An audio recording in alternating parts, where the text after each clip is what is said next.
ಬಿಜೆಪಿಯವರು JDSನವರು ಒಟ್ಟಾಗಿ ಸೇರಿ ರಾಜಕೀಯ ಕುತಂತ್ರನ ಮಾಡ್ತಾ ಇದ್ದಾರೆ. ಈ ರಾಜ್ಯದಲ್ಲಿ ಇವರಿಬ್ಬರು ಒಟ್ಟಾಗಿ ಸೇರಿ ಕೇಂದ್ರ BJP ಸರ್ಕಾರದ ನಾಯಕರನ್ನು ಬಳಸ್ಕೊಂಡು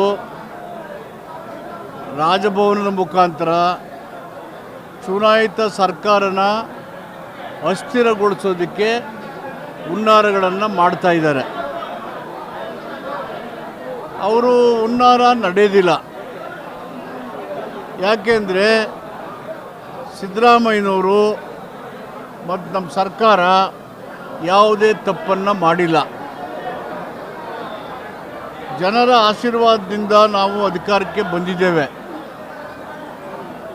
ಜನರಿಗೆ ಮಾತ್ರ ಅಧಿಕಾರ ಇದೆಯೇ ಹೊರತು ಇವ್ರು ಯಾರಿಗೂ ನಮ್ಮನ್ನ ರಾಜೀನಾಮೆ ಕೊಡಿ ಅಂತ ಕೇಳುವಂಥ ಅಧಿಕಾರ ಇಲ್ಲ. ಅಷ್ಟಕ್ಕೂ ರಾಜೀನಾಮೆ ಕೊಡೋಕ್ಕೆ ಏನಾಗಿದೆ ಅಂತ, ಯಾವ ಹಿನ್ನೆಲೆಯಲ್ಲಿ ರಾಜೀನಾಮೆ ಕೊಡಿ ಅಂತ ಹೇಳ್ತಿದ್ದಾರೆ? ಮೂಡ ಒಂದು ಘಟನೆ. ಅದು ಸ್ಥಳೀಯ ಸ್ವಾಯತ್ತ ಸಂಸ್ಥೆಯಲ್ಲಿ ಆಗಿರ್ತಕ್ಕಂಥ ಸೈಟ್ಗಳ ವಿತರಣೆಯಲ್ಲಿ ಆಗಿರುವಂಥ ಒಂದು ಘಟನೆ. ಅದು ಆ ಘಟನೆಗೆ ತನಿಖೆ ಮಾಡಿ ಅಂತ ಹೇಳಿದ್ದಾರೆ. ತನಿಖೆ ಮಾಡಿ ಅಂತ ಹೇಳ್ತಾರೆ. ತನಿಖೆ ಆಗುತ್ತೆ. ತನಿಖೆಯಲ್ಲಿ ಏನಾಗುತ್ತೆ ಅಂತ ಗೊತ್ತಾಗಬೇಕಲ್ಲ. ಇವ್ರ ಜಡ್ಜ್ಗಳ ತನಿಖೆ ವರದಿಯವ್ರ ಕೈಗೆ ಸೇರಿಬಿಟ್ಟಿದೆಯಾ ರಾಜೀನಾಮೆ ಕೊಡಿ ಅಂತ ಹೇಳೋಕ್ಕೆ? ಅವರು ಯಾವ ಹಿನ್ನೆಲೆಯಲ್ಲಿ ರಾಜೀನಾಮೆ ಕೇಳ್ತಿದ್ರೆ ಅಂತ ನೀವು ಹೇಳ್ಬೇಕು ನನಗೆ.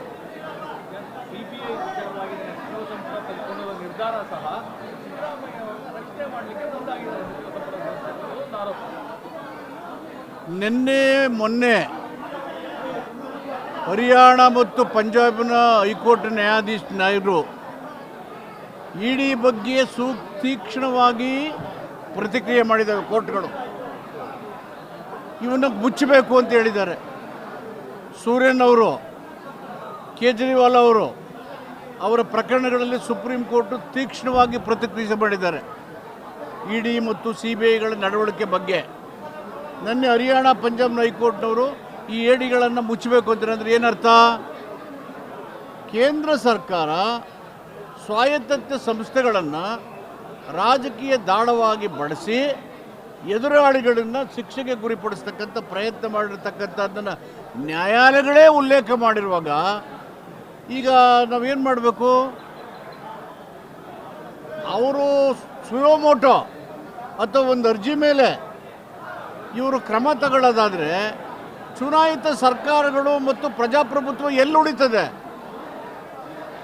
ತಪ್ಪಾಗಿದ್ದಾಗ, ಲೋಪ ಆಗಿದ್ದಾಗ, ಭ್ರಷ್ಟಾಚಾರ ಆಗಿದ್ದಾಗ ತನಿಖೆ ಮಾಡೋದಕ್ಕೆ ತಕರಾರಿಲ್ಲ. ಅದು ನ್ಯಾಯ ಮಾರ್ಗದ ಮುಖಾಂತರವೇ ಆಗಬೇಕು. 195 ಭಾಗ ವಿರೋಧ ಪಕ್ಷಗಳ ಮೇಲೆ ದಾಳಿ ಮಾಡಿದ್ದಾರೆ. ವಿರೋಧ ಪಕ್ಷಗಳನ್ನೇ ಗುರಿ ಮಾಡಿದ್ದಾರೆ. ಚುನಾಯಿತ ಸರ್ಕಾರಗಳನ್ನು ವಜಾ ಮಾಡ್ತಕ್ಕಂಥ ಹುನ್ನಾರಗಳನ್ನು ರಾಜಭವನದ ಮುಖಾಂತರ ನಡೆತಿದ್ದಾರೆ. The role of governors are also being heavily criticised in the Supreme Court. ಅದು ಕೇರಳ ಇರ್ಬೋದು, ತಮಿಳುನಾಡು ಇರ್ಬೋದು, ದಿಲ್ಲಿ ಇರ್ಬೋದು, ಅಥವಾ ಪಶ್ಚಿಮ ಬಂಗಾಳ ಇರ್ಬೋದು. ಸುಪ್ರೀಂ ಕೋರ್ಟ್ ನೇರವಾಗಿ ಸಂವಿಧಾನ ಸಂಸ್ಥೆಗಳ ನೇತೃತ್ವ ವಹಿಸಿರ್ತಕ್ಕಂಥ ರಾಜ್ಯಪಾಲರ ನಡೆಯನ್ನು ಖಂಡಿಸಿದ್ದಾರೆ. They are undermining the democracy, they are misusing constitutional powers ಅಂತ ಹೇಳಿದ್ದಾರೆ.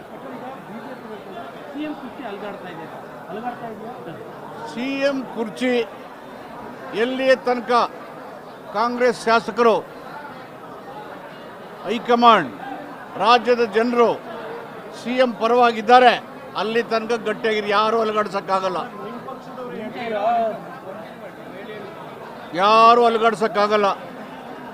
ಮುಖ್ಯಮಂತ್ರಿ ಒಬ್ಬ ಪ್ರಾಮಾಣಿಕ ರಾಜಕಾರಣಿ, ಬದ್ಧತೆ ಇರೋರು, ತತ್ವಗಳನ್ನು ಮೈಗೂಡಿಸ್ಕೊಂಡಿರ್ತಕ್ಕವರು, ಹೋರಾಟದಿಂದ ಬಂದಿರೋರು. ಅಖಂಡ ಕರ್ನಾಟಕದ ಜನರು ಅವರ ಪರವಾಗಿದ್ದಾರೆ. ನಾವೆಲ್ಲ ಅವ್ರ ಪರ ಇದ್ದೀವಿ. ಹೈಕಮಾಂಡ್ ಇದೆ, ಶಾಸಕರಿದ್ದಾರೆ, ಜನತೆ ಇದ್ದಾರೆ. ಹೀಗಾಗಿ ಚುನಾಯಿತ ಸರ್ಕಾರನ, ಸಿದ್ದರಾಮಯ್ಯನವನ್ನ ರಾಜೀನಾಮೆ ಕೊಡಿಸಿ ಅಲುಗಾಡೋಕ್ಕೆ ಸಾಧ್ಯ ಇಲ್ಲ.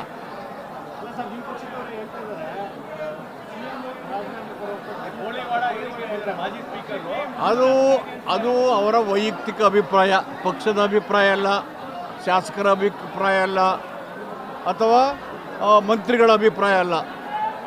ಅದು ಅವ್ರ ವೈಯಕ್ತಿಕ ಅಭಿಪ್ರಾಯ. ಈಗ ಇಷ್ಟಕ್ಕೂ ನೈತಿಕತೆ ಅಂತ ಹೇಳ್ತಾರೆ. ನೈತಿಕತೆ ಮಾತಾಡೋರ ನೈತಿಕತೆ ಎಷ್ಟಿದೆ?